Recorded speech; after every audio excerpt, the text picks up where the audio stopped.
O Disque 100 é o principal meio de denúncias de crimes envolvendo crianças e adolescentes. Em 2015 e 2016 foram registrados 37 mil casos de denúncias de violência sexual. Ao meu lado está a delegada Vânia Zácaro. Mais uma vez, muito obrigada. Delegada, como identificar possíveis sinais de abuso na criança? Ocorre uma alteração de comportamento, né? Ficando a criança mais retraída. Isso pode acontecer dentro da sua própria casa ou mesmo na vida escolar. O que uma criança poderia aprender para se proteger de abusos? A evitar contatos com desconhecidos, né? E também evitar o acesso a sites de natureza pornográfica. Eu tenho um dado aqui do IBGE de 2010 que existem 3 milhões de crianças e adolescentes. Entre 2012 e 2015, o Brasil registrou mais de 120 mil casos de violência sexual com crianças ou adolescentes. A grande maioria acontece dentro de casa. Sim, a maioria dos casos registrados na unidade se refere a parentes ou amigos da família. Como denunciar, doutora? Através do registro na própria unidade policial ou através dos telefones 100, 180 ou 181. Há uma pena? Sim, para quem pratica o delito de estupro de vulnerável, a pena vai de 8 a 15 anos de reclusão. Muito obrigada pelas informações.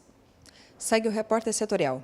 Como você já sabe, o que acontece fora da nossa região também é destaque aqui no Giro News. Agora vamos voltar 500 anos na história do cristianismo, quando teve início a Reforma Protestante. Quem conta pra gente é o Dr. Adolfo Soares. Acompanhe. No final do século III, o cristianismo se tornou popular no Império Romano, havendo sido, digamos, legalizado pelo imperador Constantino com o Edito de Milão em 313 d.C. Nessa época, a igreja cristã que Constantino promoveu foi uma mistura do verdadeiro cristianismo com o paganismo romano.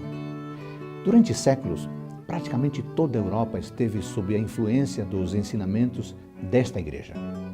Inevitavelmente, interesses políticos e econômicos se misturaram à essência do cristianismo. Nesse tempo, a Bíblia era citada em missas e reuniões religiosas, mas era pouco estudada, porque a igreja proibia o acesso ao livro sagrado para pessoas que não pertencessem ao clero. No século XII, grupos de pessoas como os valdenses e outros se levantaram para declarar o direito de cada fiel de ter acesso à Bíblia e compreendê-la individualmente. Como estratégia, eles se reuniam clandestinamente e pregavam a mensagem bíblica como sendo a fonte de toda a autoridade eclesiástica, negando a supremacia de Roma e rejeitando muitas das suas doutrinas e práticas religiosas. Por causa disso, sofreram severas perseguições. Foi o período conhecido como pré-reforma. A partir do século XV, esse mesmo descontentamento fez com que se levantassem homens como John Wycliffe, John Huss, Martinho Lutero, Zwinglio, Guilherme Farel, João Calvino, Teodoro de Beza, John Knox e tantos outros que questionaram firmemente muitos dogmas e práticas da igreja dominante, como a venda de indulgências, a adoração a imagens e o enriquecimento da igreja às custas do desprendimento dos fiéis. Estes homens propuseram uma verdadeira reforma em tudo o que não estava de acordo com a Bíblia. Seus argumentos estavam embasados basicamente em 5 princípios, ou 5 solas. Somente as Escrituras têm autoridade doutrinária. Somente Cristo é o mediador entre Deus, o Pai, e a humanidade. Somente a graça divina nos concede a imerecida salvação. A justificação vem somente pela fé, sem a interferência das obras. Somente a Deus é devida toda a glória. Acompanhe agora no Repórter Setorial a entrevista especial de hoje.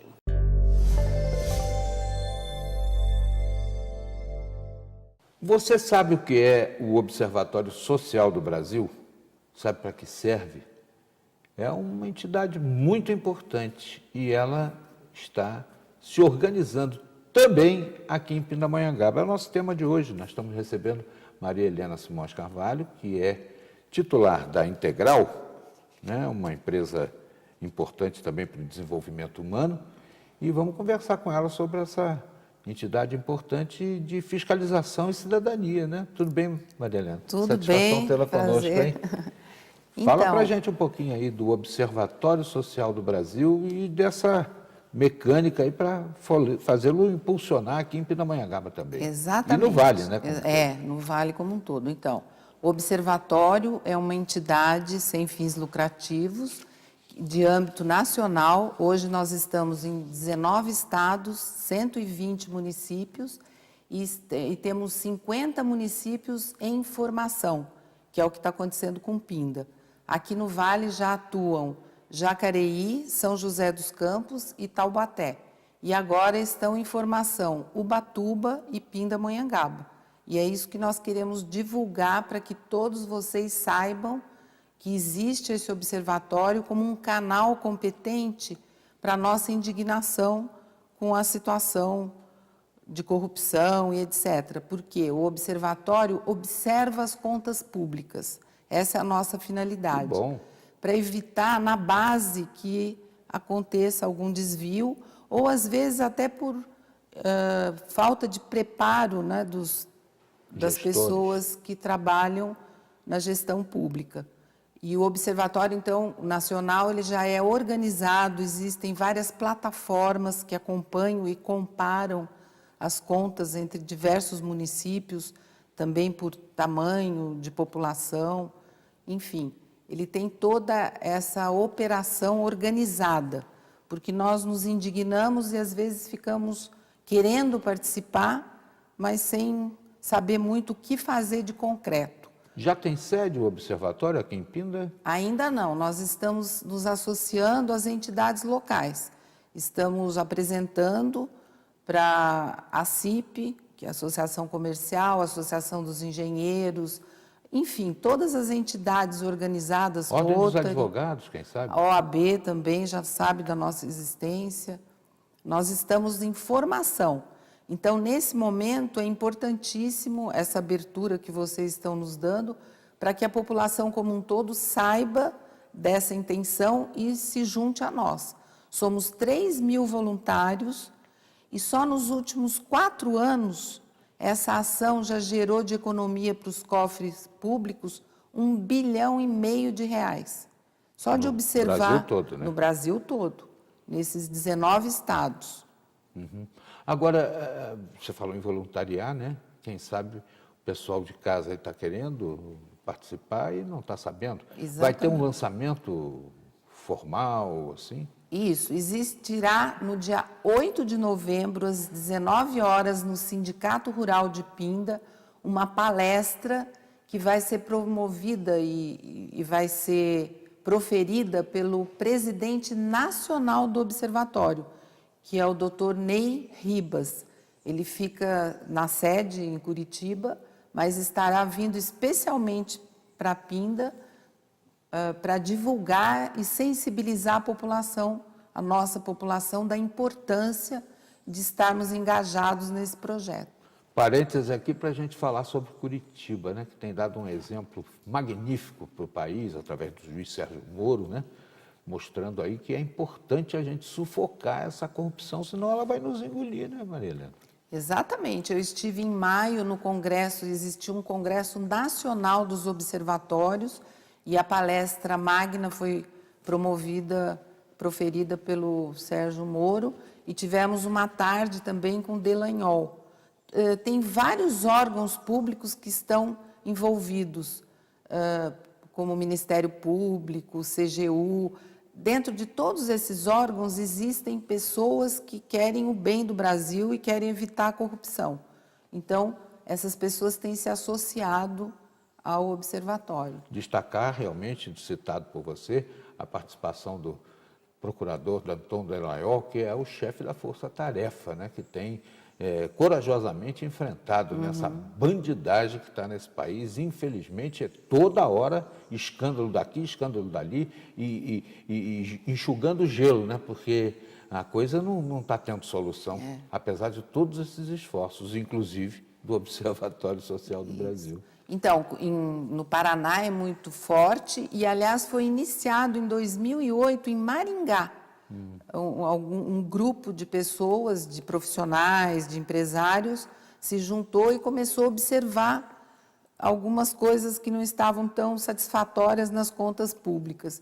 E foi ali o início, o embrião, que depois se tornou o Observatório Social. O observatório tem que tipo de dinâmica? São reuniões periódicas, são denúncias que são encaminhadas e daí desdobradas? Então, através do portal da transparência, nós acompanhamos desde a licitação. Então, tem um programa dentro do observatório que permite que as licitações sejam conhecidas por todas as empresas locais e da região, a fim de que haja uma participação maior desde a licitação. E daí tem também uma outra área do observatório que está ligada à educação fiscal. Junto com secretarias da educação, nós estamos nas escolas públicas e em outras escolas para que a criança, desde pequena, acostume a zelar pelo bem público. Nós, às vezes, somos um tanto omissos e a criança aprendendo, vai acontecendo uma transformação de modelo mental, para perceber que nós é que precisamos estar atentos às contas, a como se desenvolve a gestão pública para zelar por ela. O Brasil precisa voltar a ter caráter, sabe? Você que está nos acompanhando em casa, certamente deve estar querendo saber como é que eu vou poder acompanhar a atividade do observatório quando se instalar definitivamente em Pinda. Será que vai ter chance da gente entrar em algum caminho de internet para também ajudar, acompanhar, poder participar, denunciar?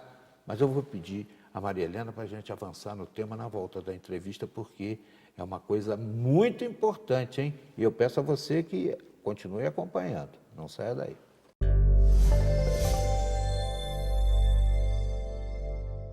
Cidade da região recebe 18 novas viaturas para a segurança da população. E os detalhes você vai conferir no próximo bloco.